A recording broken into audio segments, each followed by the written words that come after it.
Inequality is very rampant in our society. One of the biggest battles that we face right now is women's inequality. Women in our society today are not paid as much as men, as a substantially less than men, I would say. And then there are not many women in higher paying leadership positions. The significance is that half of us in here are women, so it affects us. And all the men in here, we have daughters, wives, mothers, sisters, friends that we only want the best for. We want them to pursue whatever high career goals that they have, and we want them to be a viable. We want them to have the highest earnings as they deserve, and we also want them to be a contributing member of society. Today I will share the statistics of women in the workforce. Then I will share the causes for these statistics. Then I will share the solutions that we can implement to make sure that this will not be a problem in the very near future. So first off with the statistics, in the Census Bureau in 2007, they have averaged in the Census Bureau in 2007 by the U.S. government, they have leveled out all the median salaries to 77% to every dollar that a man makes. They evaluated that number as they evaluate many sectors in male-dominated and female-dominated sectors, and they accounted every factor that they can put in to come up with this number. Second of all, when women go into higher paying fields, we see the gap of the 77% become even lower. Even higher. So as you go up the high paying 100K jobs, you see that women become lower than the medium earnings, with men earning more.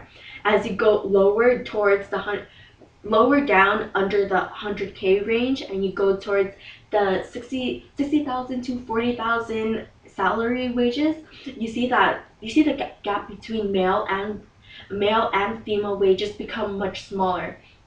With this, it shows that women do not have a common salary base in higher paying positions. Now that I have shared the statistics of women inequality, now I will share the causes of this.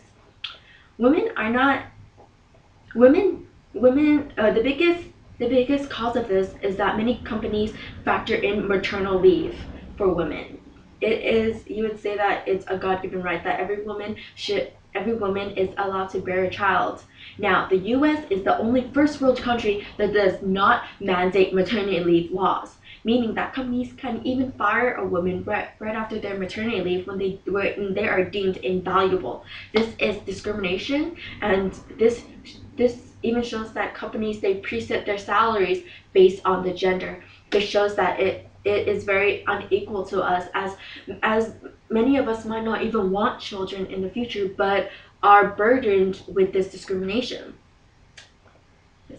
Second of all, women tend to stay in female familiar fields such as nursing, as there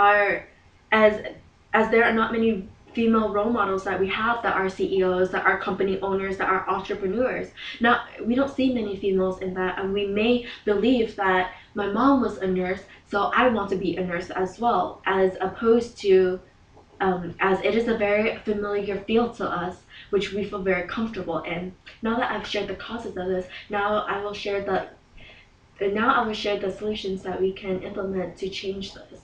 The solutions that we can do is to attack it at the core, down to our basic socialization. We should encourage young girls to be assertive. We should encourage young girls to take leadership roles, and to whatever skill that they have that we see as very valuable as adults, we should not discourage it as being bossy or being the word that rhymes with which. We should not discourage young girls from reaching their potential, and we should hone in on that and be grateful that at a young age girls are able to develop very adult ways of thinking.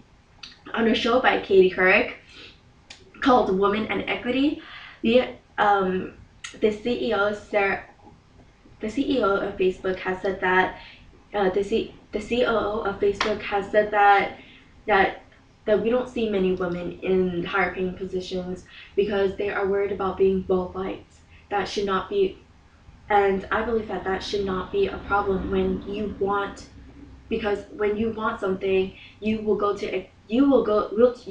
anything to make it happen, and that means that even if you won't be well liked by people, you will feel the most fulfillment by obtaining your goals. Now that I've shared what we can do as a solution, I will now conclude this by going over what we talked about. So in our statistics, we have shown the inequality of women's pay. In our causes, we have shown our socialization that contribute to the causes, and then we have shown we have shared the solutions that we can do to change this. I hope by delivering this speech today that it could be one step. It could show us the rampant problem that we have right now, and to hopefully move us up forward from this problem. And now I will conclude this with a quote from the first and only female Prime Minister of the United Kingdom that has even established her own political theory. So Margaret Thatcher, the Iron Lady, as some people call her, the Iron Lady, she has said, "You may have to fight a battle more than once to win."